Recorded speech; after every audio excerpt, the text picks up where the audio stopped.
Well, it's not often we start this show with a history lesson, but this story deserves to be told.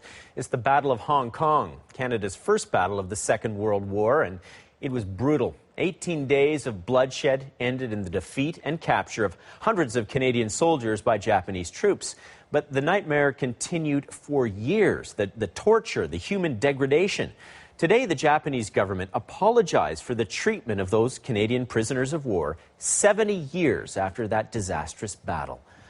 Canadian soldiers were subjected to bone-crushing forced labor, regular beatings and starvation.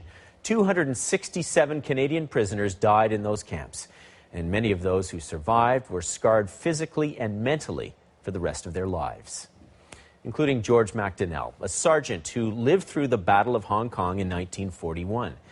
He was a fresh-faced kid, 19 years old when he faced the fires of war. He survived while 290 Canadians fell in battle, and he survived again while hundreds more succumbed to the tortuous conditions of those Japanese prison camps.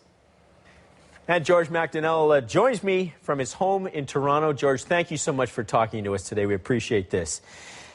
Let's go back in time, George, and tell me, what did they do to you, the Japanese, while you were a POW?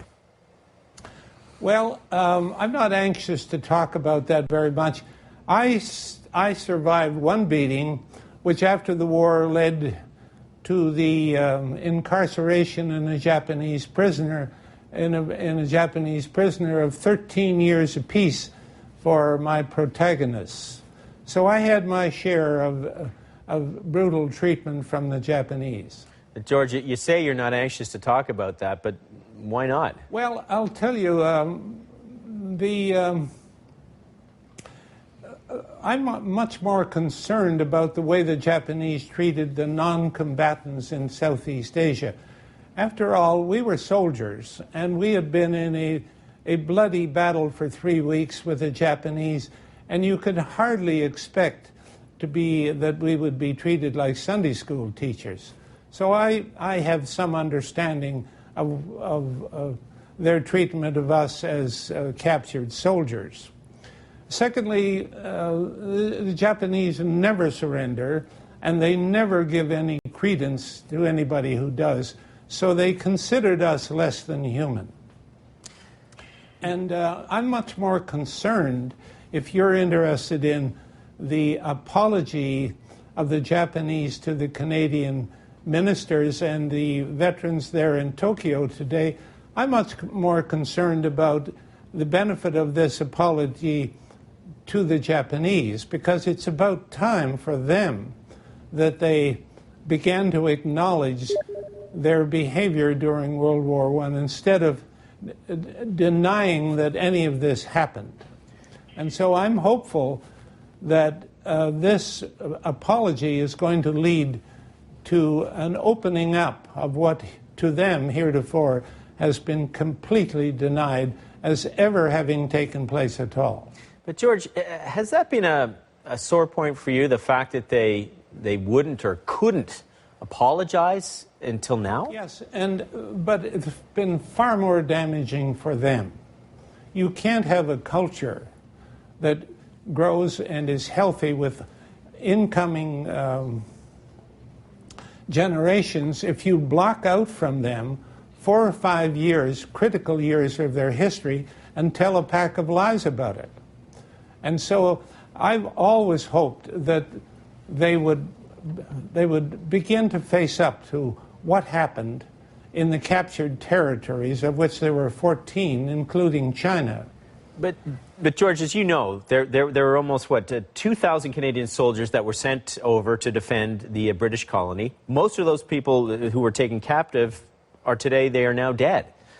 And I'm curious to know... Yes, that's correct. I'm curious to know how you feel about that. I mean, it's great that you're alive to hear the apology. You see, Mark, that's a good point, because really this apology means almost nothing to us. There may be only 30 of us left. All the rest died on the battlefield. They died of starvation in Japanese camps, or they have died since that happens.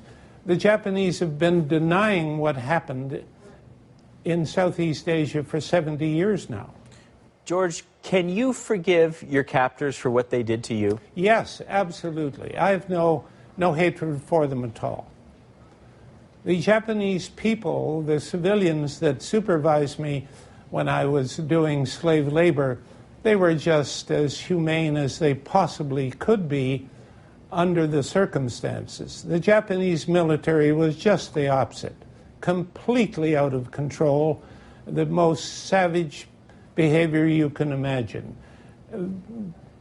Their senior officers knew about it, and so did the Emperor of Japan. But they let their soldiers run amok in the captured territories. So given that, George, then is a simple apology enough? Well, Mark, I think at this point it's been so long to get them to even acknowledge that any of this took place that I'm surprised that it ever has taken place. But as I said, I hope they benefit from it. It means very little to us. George, it's wonderful to talk to you today, and I do appreciate the time you made, you made time for us. Thank you so much. You're welcome.